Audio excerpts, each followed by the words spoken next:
আসসালামু আলাইকুম চাচা, কেমন আছো? ভালো আছো নাকি? ওয়ালাইকুম আসসালাম ভাতিজা, আমি ভালো আছি। তুমি ভালো আছো নাকি? আর বাড়ির সবাই ভালো আছে? তুমি যাও কই? আরতে যাও নাকি? হ্যাঁ চাচা, আমি ভালো আছি। আমি আরতি যাইতেছি, মাল সামানো না লাগবে। আসলে দোকানে তো কেউ নাই, আমি একাই। সব মাল সামান আমারই করতে হয়, আমারই ব্যবসা করতে হয়। কি করবো কও, একা মানুষ। ও আচ্ছা, ঠিক আছে ভাতিজা, যাও। তবে তোমার একটা কথা বলার ছিল, কিভাবে যে বলি। কি হয়েছে চাচা? সমস্যা নাই, বলো। লজ্জা শরম করি আছে? তুমি তো আমার চাচা, আমি তোমার ছেলের মতো। আমার তো আর মা বাবা কেউ নাই। তোমার কি হয়েছে তুমি সেটা বলো। আসলে হয়েছে কি, তোমার সার্জারি নিয়ে খুব সমস্যায় আছি।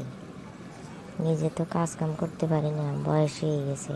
এখন তোমার দিন শেষে বেচা কেনার পরে যে মালগুলা থাকে, যে তরকারিগুলো অবশিষ্ট বাদ যায়, ওগুলো তো তুমি ফেলাইয়াই দাও না। হ্যাঁ চাচা, ওগুলো তো দিন শেষে ফেলেই দেওয়া লাগে। মানুষ পয়সা কুইসা নেওয়ার পরে যা থাকে ওগুলো তো মানুষ টাকা দিয়ে কিনতে চায় না।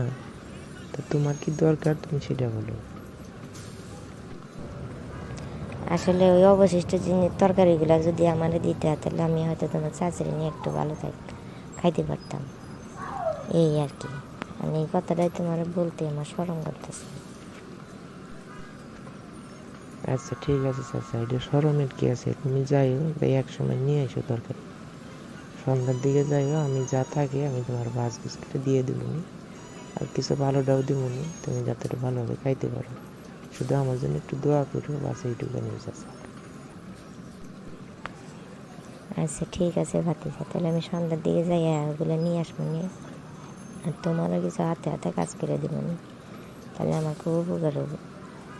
আচ্ছা ভাতিজা, তাহলে তুমি যাও, আরতে সময় যাইতেছে গা। আচ্ছা ঠিক আছে, তাহলে ভালো থাকো ভাতিজা, দোয়া রইল তোমার প্রতি আমার।